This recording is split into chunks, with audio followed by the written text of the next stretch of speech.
Welcome to episode 2 of the big rebuild of my model rower layout, and also welcome to over 140 new subscribers that joined me after episode 1. So thank you all very much indeed for joining me, and I just hope I can keep the interest. In this episode you're going to see a little bit more of the demolition. You're going to see why I need to avoid all the crawling underneath the boards to get at different parts of the layout, and we'll have a look at the space that I'm going to have and how I might arrange the boards in the future. So as I say, welcome back. Let's go and do it. In episode 1 you saw me standing at the back there, and I was standing in this access slot which is hidden from normal viewing by this cutting banking here. But to get to it I have to crawl along there and then stand up, which, as you'll see a little bit later, for me it's not a good idea. To get to that middle bit and dismantle all that, I need to get through, so I'm going to have to cut this lot off here. But I don't want to disturb the bedding or the board on this side. The layout will change, or the track layout will change, but I don't want to change the board.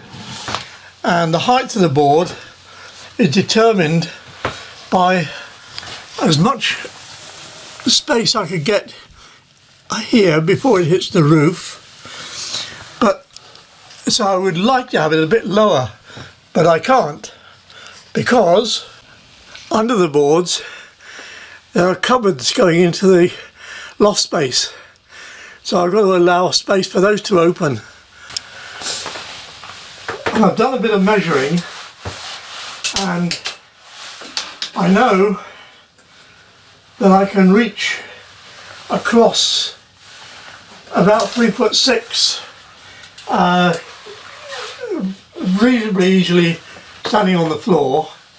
But if I had to stand on a box or something to reach across, I could do it. So 3'6" looks as if it's going to be the magic number to start with. Therefore I'm going to measure out from here 3'6", which takes me to here. But that's just another 2 inches. Just another 2 inches, so I'm going to go 3'8" and cut it off on this line here. And then I'll have to measure out the other end as well. So we'll start with that.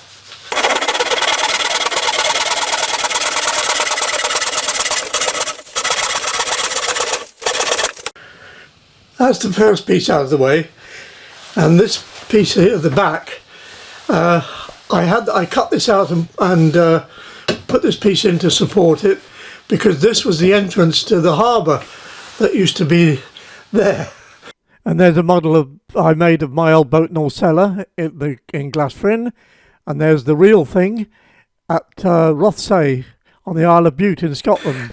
Now gone, and I've got to get underneath there, because I screwed it on. I've got to get underneath, and this is where I run into trouble, because I've got to get down there, and that's one thing, and then I've got to get up again. That's where I run into trouble, and I hope I can do it, because I'm in the house alone. Mandy is away in a little row home, and she won't be back until tomorrow afternoon. So,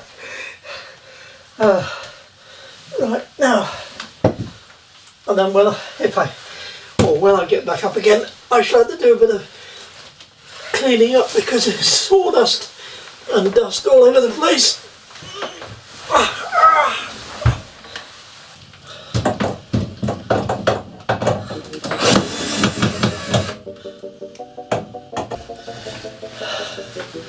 Oh, let's go.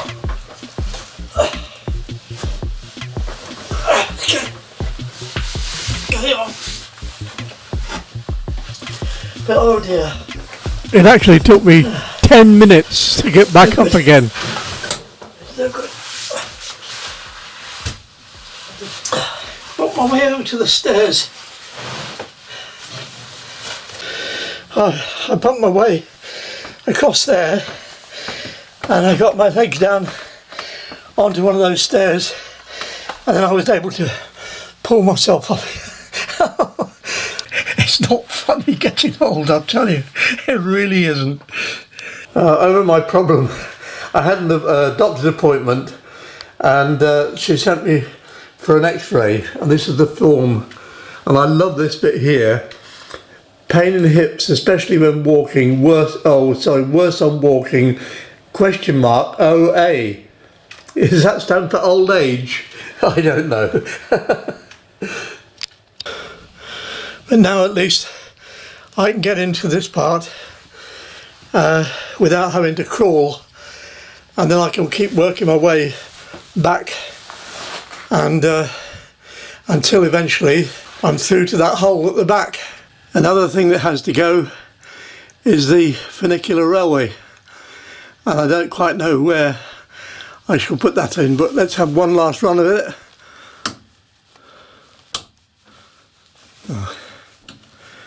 Doesn't seem to want to go now. And the allotment has to go, but we better do some harvesting first. And these things, which were gardens, communal gardens, I am saving all the bits because when I need the mixed vegetation, that will work out well.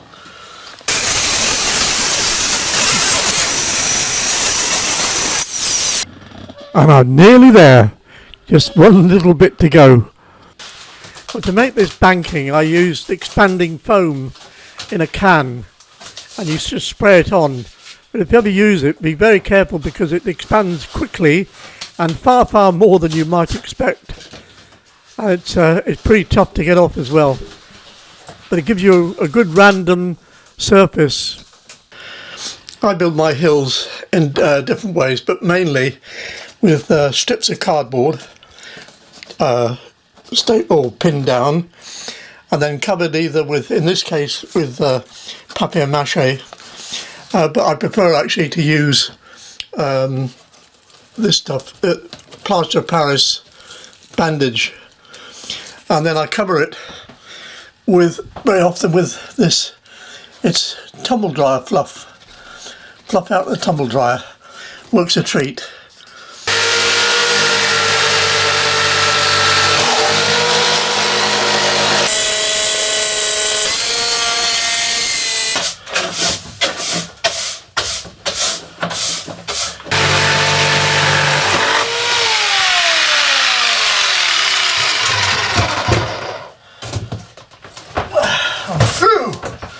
I'm through. Oh, thank goodness for that. Well, now that I've cut that out, I've got to support these. So I bought two lengths there of 2.5 by 1.5 from B&Q. It's all right for indoor use, but no use for outside. And then the pieces that were going across here will now be those pieces there. I shall use as the legs. That now is the room. But the next thing I'm going to do is a trip to the tip. But before I go, I'll show you this. I'm lucky that I've got good access stairs up to the loft, and they're wide enough to allow me to have that narrow little board there going round, so I can get all the way from one end of the building roof to the other. And my workstation, which is that desk there, will fit into that slot there with the tracks running behind. That's these tracks. And I've drawn this just absolutely basic plan of the area, which is 4.9 metres along that way, 3.6 metres wide. There are the stairs coming up that you just saw, and there's that little shelf that goes on the back wall, and here's my workstation with, again, the shelf there so that our tacks can go round. What I'll do, ready for the next episode, is sketch on there where I think the benches might, or the tables, benches, whatever you want to call them, for the layout. I think that's enough for this video, and hope it hasn't bored you too much, and you'll come back and see episode 3. And if anybody's got any suggestions, please make them in the comments below. If they're rude, I shall delete them. Anyway, I know a lot of people are going to have thinking, when they've seen the thickness of my baseboard, they're going to say, oh, that's much too thin. Well, it's worked for me, and because I'm a poor old man. I can't afford thick stuff. Had to go for thin stuff. So for this time, bye-bye, and thanks very much for watching. To watch my progress, please subscribe and click the little bell, and if I'm very lucky, you will share this video with others. Bye bye.